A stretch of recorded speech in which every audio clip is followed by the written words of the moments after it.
기독교인들은 크리스찬은 예수님으로 말미암아 사는 사람들입니다. 요한복음 6장 57절에서 살아계신 아버지께서 나를 보내심에 내가 아버지께로 말미암아 사는 것 같이 주님께서 아버지께로 말미암아 사는 것 같이 나를 먹는 그 사람도 나로 말미암아 살리라. Will live because of me. 주님으로 말미암아 산다는 것입니다. 그러므로 크리스찬들에게 삶의 이유가 있다면은 예수 그리스도가 우리의 삶의 이유입니다.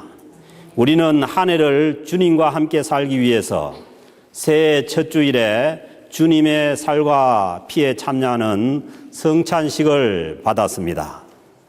주님 안에서 산다는 것은 주의 말씀 안에서 사는 것입니다. 요한복음 15장 7절에서 너희가 내 안에 거하고 내 말이 너희 안에 거하면은 무엇이든지 원하는 대로 구하라. 그리하면은 이루리라. 주님 안에 살면서 주의 말씀을 따라서 살 때라야 우리가 무엇이든지 주님께 구하여서 받을 수가 있습니다. 2018년도 한 해 주님께로부터 많은 것을 구하여 받는 한 해가 될 수 있기를 주의 이름으로 축복합니다. 오늘 주신 이 마태복음 13장 말씀은 천국, 하나님 나라에 대한 비유 말씀입니다. 예수님께서 이 땅에 오셔서 우리에게 주시고자 한 것이 하나님의 나라고 천국입니다. 이 세상 나라가 아니라 하나님의 나라 천국을 주님께서 우리에게 주시고자 이 땅에 오셨습니다. 마태복음 4장 17절에서 예수님께서 말씀하시기를 이때부터 예수께서 비로소 전파에 이르시되 회개하라 천국이 가까이 왔느니라 하시더라. 예수님 메시아로서 공생애를 시작하시면서 제일 먼저 하신 말씀이 회개하라 천국이 바로 우리 가까이에 있다는 것입니다.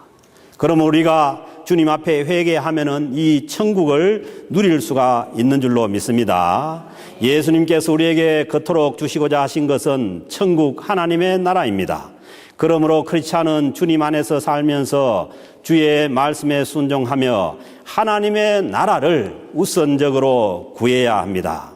그래서 주님께서 마태복음 6장 33절에서 말씀하시기를 그런즉 너희는 먼저 그의 나라와 그의 의를 구하라.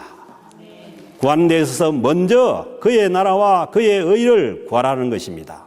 그리하면은 이 모든 것들을 너희에게 더하시리라. 하나님의 나라를 우선적으로 구하면은 다른 모든 것들도 우리에게 더하여 주신다는 하나님의 약속의 말씀인 것입니다. 오늘 주신 마태복음 13장 말씀은 천국 비유이고 하나님의 나라는 풍성한 열매를 거두는 나라라고 말씀합니다. 13장 8절에 보면은 들어는 좋은 땅에 떨어짐에 어떤 것은 100배, 어떤 것은 60배, 어떤 것은 30배의 결실을 하였느니라. 하나님의 나라는 결실이 있는 나라고 열매가 있는 나라고 그것은 1배, 2배가 아니라 100배, 60배, 30배의 열매를 거두는 나라라는 것입니다. 그래서 요한복음 15장 8절에서 너희가 열매를 많이 맺으면은 내 아버지께서 영광을 받으실 것이요. 우리의 삶의 열매를 통해서 하나님께서 영광을 받으신다는 것입니다. 그리고 너희는 내 제자가 되리라. 하나님께 영광을 돌리는 제자가 된다는 것입니다. 하나님의 나라를 구하는 사람은 많은 열매를 맺어서 하나님 앞에 영광을 돌리고 주님의 제자가 된다는 말씀입니다. 사랑하는 성도 여러분, 오늘 우리가 찬양할 때에 아비들은 꿈을 꾼다고 했는데 여러분 우리 인생에 있어서 이 꿈을 한번 꿔보지 않겠습니까? 가져보지 않겠습니까? 정말 내가 열매를 많이 맺어서 하나님께 영광을 돌리고 주님의 제자가 되는 이 꿈 말입니다. 천국을 누리고 풍성한 열매를 맺는 내 인생의 꿈 말입니다. 오늘 주신 말씀은 이 삶을 더 구체적으로 말씀합니다. 예수님께서 그 당시에 이 이스라엘 사람들이 농사를 지었기 때문에 농사 짓는 것을 통해서 하나님의 나라를 비유로 말씀하십니다. 농부가 씨앗을 뿌리는데 열매가 맺히는 것이 있고 그렇지 않는 것이 있다는 것입니다. 이 말씀에서 씨앗을 뿌리는 분은 예수님입니다. 그리고 씨앗은 하나님의 말씀입니다. 그러므로 농부는 완전한 농부입니다. 그리고 하나님의 말씀은 완전한 씨앗입니다. 결코 뿌리는 농부에 하자가 있는 것이 아니고 뿌리는 씨앗에 하자가 없다는 말씀입니다. 씨앗에는 생명이 있어서 땅만 좋으면은, 좋은 땅에만 떨어지면은 싹이 나고 열매를 맺게 되어 있습니다. 중요한 것은 씨앗은 뿌려야 한다는 것입니다. 새해에 많은 씨앗을 뿌릴 수 있기를 주의 이름으로 축복합니다. 뿌려야 거둘 열매가 있게 됩니다. 뿌리지 않으면은 열매를 거둘 수가 없는 것입니다. 씨앗을 뿌렸을 때에 열매를 거둘 수 있느냐 없느냐의 문제는 땅의 문제입니다. 씨앗이 떨어지는 땅이 어떤 땅이냐에 따라서 씨앗이 말라 죽어버리기도 하고 또한 많은 열매를 맺기도 한다는 것입니다. 오늘 말씀에서 이 씨앗이 뿌려지는 4가지 땅이 나옵니다. 길가는 딱딱한 땅입니다.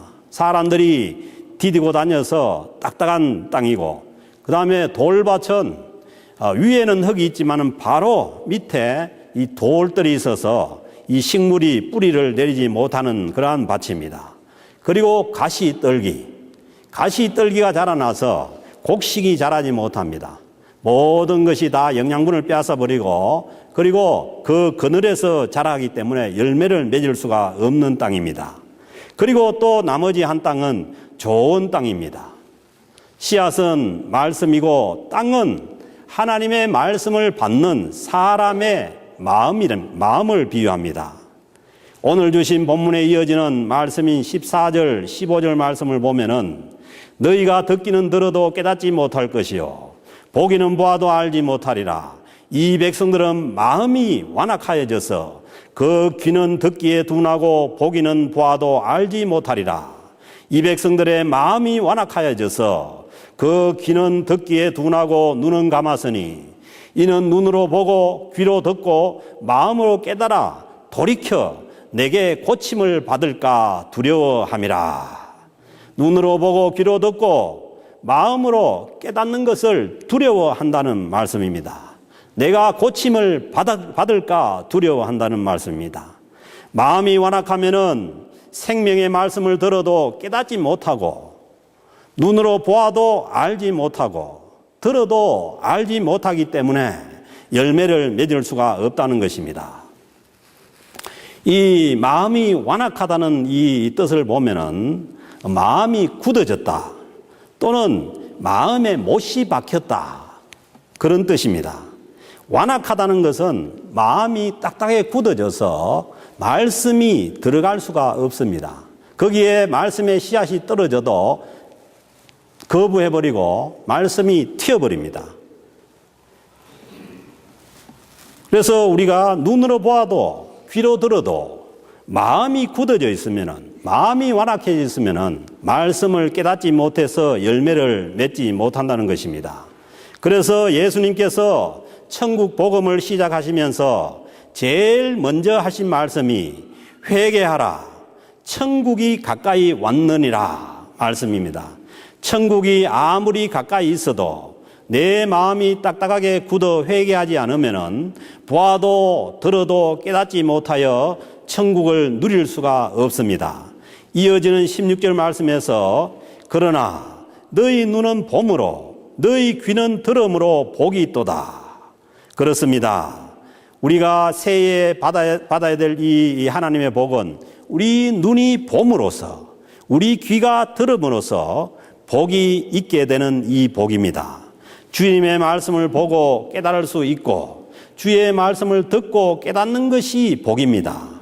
마음이 열려서 보는 것과 듣는 것을 깨닫게 되는 것이 하나님의 복이라는 말씀입니다. 사랑하는 성도 여러분, 여러분들의 눈이 열리고 귀가 열리고 마음이 열려서 하나님의 말씀을 깨닫는 복이 있어지기를 주의 이름으로 축복합니다. 새해에 우리가 반드시 받아야 될 복은 주님의 말씀을 깨닫는 복입니다. 이 은혜가 저와 여러분들에게 있어지기를 주의 이름으로 다시 한 번 더 축복합니다. 이 복이 주어지면은 우리의 인생에도 30배, 60배, 100배의 열매가 맺어집니다. 말씀을 깨닫기 위해서는 우리의 마음이 먼저 옥토가 되어야 한다는 말씀입니다. 길가는 딱딱해서 씨앗이 떨어져도 뿌리를 내리지 못하고 새가 날아와서 주워 먹어버립니다. 마음이 길바닥처럼 딱딱해져 있으면 마음의 씨앗이 떨어져도 사탄이 그 말씀을 다 빼앗아 가버리기 때문에 말씀을 깨닫지 못합니다. 그래서 먼저 이런 땅은 갈아엎고 물을 줘서 좋은 땅으로 만든 후에야 씨앗을 뿌려야 열매를 맺을 수가 있습니다. 그래서 우리가 북한과 같은 저런 땅은 이미 굳어진 땅이기 때문에 저 땅에는 복음을 바로 뿌려도 이게 받아들일 수가 없는 땅이에요. 그래서 그 땅을 우리가 부드럽게 하고 물을 주기 위해서 많은 노력을 해야 됩니다. 그래서 북한 선교가 앞으로 이루어지려면은 많은 것들이 그 땅에 주어져서 그 사람들의 마음밭이 이게 부드럽게 되어서 갈아엎어져야 거기에 복음이 심기게 되고 또 거기에서 싹이 나서 열매를 맺게 된다는 것이죠. 그래서 우리가 복음을 전해도 그렇습니다. 복음을 전한다고 다 되는 것이 아니라 그 마음밭이 딱딱해지고 완악해져 있으면은 복음을 받아들일 수가 없습니다. 그때는 그 마음을 녹여서 부드럽게 해야만 말씀이 들어가서 열매를 맺게 됩니다. 내 마음이 길가와 같이 굳어져서 혹시 하나님의 말씀의 씨앗을 받지 못하지는 않습니까? 우리가 세파에 이민 와서 세파에 너무 시달려 살다 보니까 나도 모르게 마음이 딱딱해져서 우리 마음이 어렵게 되어 있지 않는가 하는 거죠. 그래서 우리는 주님의 말씀을 받아들여서 그 말씀에 씨앗이 심겨져서 열매를 맺으려면은 먼저 우리의 마음을 열고 주의 말씀을 받아들여야만 합니다. 그래야만 내 인생에 거둘 열매가 있고 맺히는 열매가 맺히게 됩니다. 그리고 두 번째 땅인 돌밭은 흙이 위에만 살짝 덮여 있고 흙 밑에는 다 돌입니다. 그래서 씨앗이 떨어지면은 흙 때문에 잠깐 그냥 싹이 나지만은 그러나 햇볕이 나오고 뜨거워지면은 바로 말라버립니다. 왜냐하면은 돌밭이라서 뿌리를 못 내리기 때문입니다. 그래서 우리가 하나님의 말씀을 들어도 일시적으로 감정적으로 받는 그런 말씀 가지고는 우리가 뿌리를 내려서 열매를 맺을 수가 없습니다. 들을 때는 굉장히 감동도 되고 하는데 그 말씀이 내 심령 가운데 중심의 뿌리를 못 내리면은 열매를 맺을 수가 없는 것이죠. 마음속에 여러 가지 돌처럼 딱딱한 것들을 골라내야 합니다. 우리가 그러잖아요. 내 마음속에 뭐가 딱딱한 게 있다. 내 마음에 뭐가 정말 돌같이 굳은 게 있다. 그러면은 그것들을 골라내야 됩니다. 돌 같은 그런 마음의 상처를 계속 안고 살아간다면은 그런 상처 때문에 우리가 말씀이 뿌리를 내리지 못해서 열매를 맺지 못하게 된다는 것이죠. 그리고 하나는 상처를 받지 말아야 합니다. 예수님께서 우리가 예수 믿는 것 때문에 우리 마음에 다가오는 상처를 우리가 기쁨으로 맞으라고 말씀합니다. 왜? 상처를 받지 말아야만 우리가 말씀의 뿌리를 내려서 열매를 맺을 수 있기 때문입니다. 마태복음 5장 11절 12절에서 말씀하시죠. 나로 말미암아 너희를 욕하고 박해하고 거짓으로 너희를 거슬러 모든 악한 말을 할 때에는 너희에게 뭐가 있다고요? 복이 있나니. 예. 이건 뭐냐 하면은 우리를 향해서 나쁜 말이 오고 힘들고 그런 상처를 주는 게 올 때 그게 정면으로 맞서서 우리가 그 다음에 나오는 말씀이 기뻐하고 즐거워하라는 것입니다. 그 상처를 그대로 받아들이지 말고 거기에 우리가 기뻐하고 즐거워할 때 그렇게 맞섬으로 인해서 우리의 심령을 상처받지 않고 지켜나갈 수가 있는 것이죠.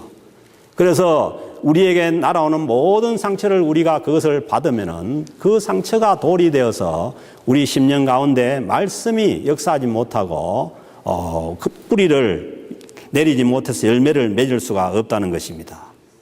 사랑하는 성도 여러분, 우리가 예수를 믿고 살아가는 이 땅에 많은 환난이 있고 어려움이 있고 또 힘든 일이 많이 있을 수가 있습니다. 그러나 그런 어려움이 닥쳐올 때에 그 어려움 때문에 말씀을 떠나버리면은 열매를 맺을 수가 없습니다. 그래서 주님께서 그런 것들이 다가올 때에 기뻐하고 즐거워하라. 하늘에서 너희 상이 크다는 것입니다. 사랑하는 성도 여러분, 우리 모든 삶의 모든 어려움과 상처를 주의 이름으로 극복할 수 있기를 바랍니다. 기뻐하고 즐거움으로 인해서 우리 심령의 말씀이 뿌리가 내리고 열매가 맺는 그러한 인생을 살 수 있기를 바랍니다. 세 번째, 가시 떨기 위해 떨어진 씨는 싹이 나와도 주변에 가시 덤불이 자라가지고 그 주변의 모든 기운과 영양을 가져가 버리기 때문에 그 가시나무 그늘에서는 자랄 수가 없다는 거죠. 그래서 주시는 말씀에 보면은 이 가시떨기는 뭐냐? 이 세상입니다. 이 세상이 주는 염려와 그리고 이 세상의 재물에 대한 유혹과 이 세상의 쾌락입니다. 그 22절 말씀 보면은 가시떨기에 뿌려졌다는 것은 말씀을 들으나 세상의 염려와 재물에 대한 유혹에 말씀이 막혀서 결실하지 못하는 자요. 우리의 염려보다 더 크신 하나님을 바라봐야 됩니다. 그때만 우리가 이 세상의 모든 염려에서 벗어날 수가 있습니다. 오늘 또 찬양했지만은 우리 하나님은 전능하신 하나님이십니다. 그러므로 이 세상에 있는 모든 문제보다 이 세상의 모든 염려보다 더 크신 분이 하나님이시기에 그 하나님을 바라보고 모든 염려에서 벗어나야 합니다. 그리고 이 세상의 재물에 좀 손해가 가더라도 우리는 말씀을 버리지 말아야 합니다. 우리가 말씀대로 순종하고 주님께 순종하고 살다 보면은 우리에게 다가오는 여러 가지 이 손해가 있을 수가 있습니다. 그러나 그 세상에 이 재물이나 손해 때문에 내 처지가 좀 어려워진다고 해도 주의 말씀에 순종할 때라야 열매를 맺을 수가 있다는 것입니다. 이 세상의 좋은 것들 때문에 이 세상의 즐거움 때문에 그것 때문에 말씀을 떠나버리면 열매를 맺을 수가 없다는 것입니다. 그래서 우리는 이 세상에 좋은 것들이 아무리 많지만은 그러나 하나님의 뜻과 하나님의 말씀보다는 아래에 둬야 됩니다. 그래서 주님께서 먼저 그의 나라와 그의 의를 구하라는 것입니다. 우선순위가 있다는 것이죠. 이 세상 때문에 주님을 떠나버리고 주의 말씀을 떠나버리면 열매를 맺을 수가 없습니다. 네 번째는 좋은 땅입니다. 열매 맺는 좋은 땅은 23절에 보면은 좋은 땅에 뿌려졌다는 것은 말씀을 듣고 깨닫는 자니, 좋은 땅 좋은 마음은 말씀을 듣고 깨닫는 자니, 결실하여 어떤 것은 100배, 어떤 것은 60배, 어떤 것은 30배가 되느니라. 말씀을 듣고 깨달았을 때에 거기에서 100배, 30배, 60배 결실을 맺게 된다는 것입니다. 누가복음 8장 15절에서 이 동일한 본문이지만은 이렇게 해석합니다. 좋은 땅에 있다는 것은 착하고 좋은 마음으로 말씀을 듣고 지키어서 인내로 결실하는 자니라. 말씀을 듣고 지키어서 인내로, 이 말씀을 듣고 지켜서 열매를 맺어가는 그 과정에는 인내하는 과정이 있다는 것입니다. 그래서 우리가 그 과정을 무시하면 안 됩니다. 말씀을 듣고 지켜나갈 때 우리가 오래 참고 인내해야 될 그 세월이 있고 시간들이 있다는 거죠. 그리고 그 이후에 30배, 60배, 100배의 결실을 하게 된다는 것입니다. 사랑하는 성도 여러분, 2018년도 한 해 여러분들의 마음이 좋은 마음, 말씀을 듣고 깨닫고 인내해서 결실하는 옥토가 될 수 있기를 주의 이름으로 축복합니다. 주님께서 우리에게 주시고자 하는 것은 풍성한 열매가 있는 하나님의 나라 천국입니다. 그래서 이 열매는 우리가 여러 가지를 생각할 수 있는데 중요한 것은 내 인격에 맺히는 열매입니다. 내 인격에 맺히는 성령의 열매입니다. 사랑과 희락과 화평, 오래 참은 자비, 양선, 충성, 온유, 절제와 같은 이 성령의 인격의 열매가 맺혀야 됩니다. 그래서 이 인격의 열매가 없이 복음이 전해지면 내용이 없습니다. 그래서 우리는 우리 자신들이 주님의 말씀을 듣고 깨닫고 순종함으로 인해서 내 인생에, 내 인격에 주님의 이 사랑의 화평의 열매가 맺힐 수 있기를 주의 이름으로 축복합니다. 그리고 이 내 인격, 내 하나님의 나라를, 이 풍성한 하나님의 나라를 누리는 이 인격을 통해서 나를 통해서 하나님의 나라가 확장되어 갑니다. 그래서 이 열매는 내 삶에 있는 이 인격의 성령의 열매를 통해서 하나님의 나라가 확장되어 가는 열매입니다. 흔히 우리가 간과해버리는 것이 내 삶의 열매, 내 인격의 열매가 없이 그냥 확장되면은 내용이 없는 그러한 것이 됩니다. 그것은 뭐냐면 하나님의 나라가 될 수가 없습니다. 그래서 우리는 먼저 우리 자신들이 좋은 마음 옥토가 되어서 주님의 말씀을 듣고 깨닫고 그리고 그 주님의 말씀을 삶으로 인해서 여러 가지 어렵고 힘든 가운데 인내하는 과정을 통해서 우리의 삶의 성령의 열매가 맺어져서 우리를 통해서 내 이웃과 그리고 멀리까지 주님의 나라가 확장되어 가는 이 열매가 맺혀지는 한 해가 될 수 있기를 주의 이름으로 축복합니다. 우리 마음이 좋은 마음이 되어서 주님의 말씀이 우리 안에 살아서 역사하심으로 우리의 올해 가정과 우리의 일터 그리고 우리가 선교하는 모든 선교지에 주님의 나라가 확장되어 가는 이 삶의 열매가 있어지기를 주의 이름으로 축복합니다.